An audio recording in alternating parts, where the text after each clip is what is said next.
Hi, and welcome to my channel. My name is Erin. I'm a clinical aromatherapist here at Erin's Herbs. On this channel, I do weekly uploaded videos teaching you how to create your very own skincare products from the comfort of your own home. So whether or not you have never made skincare products or you have some experience, I hope that you will find this channel very informative. So let's get started creating. In today's video, I'm going to be showing you how to make this preserved rosemary and mint hair water using fresh herbs. I'm going to walk you through the step-by-step process on how to create this. So let's go ahead and get started. To get started, I'm going to go ahead and take my fresh herbs that I have here. Here is some mint, and then I'm also using some rosemary as well today. And what I did was I just went ahead and rinsed these off and allowed them to air dry.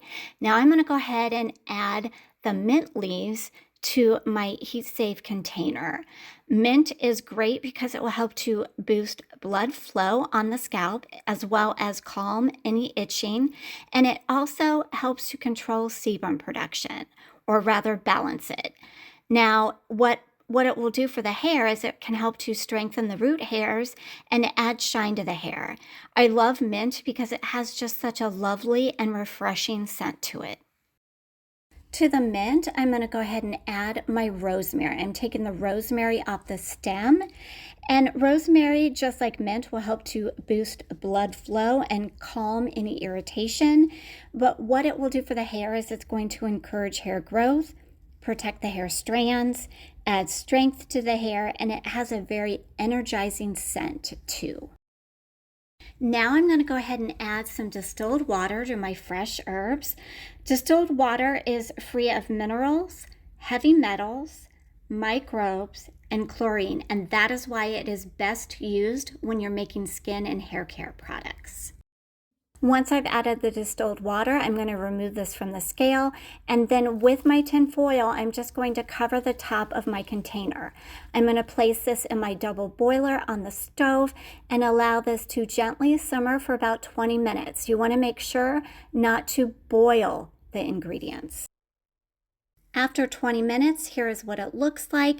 I'm now just going to allow this to completely cool down before I continue. So it has taken approximately 45 minutes and everything is completely cooled down. So what I'm going to do is with my strainer, I'm just simply going to separate the plant material from the water. If you don't have a strainer, you can absolutely use cheesecloth. It works just as well. Because this contains water, I'm going to be adding my broad spectrum preservative, which is Liquid Germal Plus. This is going to help to keep this formula safe from mold, fungi, and bacteria. I'm now going to go ahead and remove this from the scale, and then with my stir rod, I'm going to go ahead and stir this really well. I want to make sure that that Liquid Germal Plus that I just added is evenly distributed throughout the rest of the ingredients, and that's just going to leave me with a very safe and effective product in the end.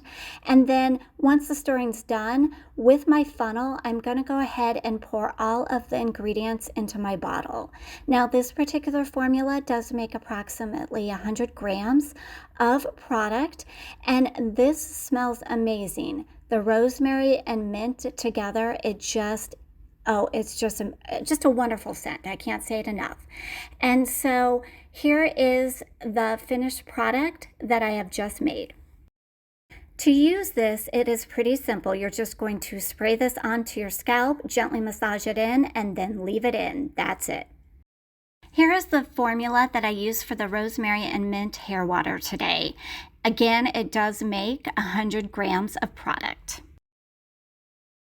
So here are the only two substitutions that I have for you today. For the mint, you can either use eucalyptus or lavender. And then in place of Liquid Germal Plus, use Optifin Plus. So thanks for watching. And if you'd like to see more DIY formulas, don't forget to like and subscribe.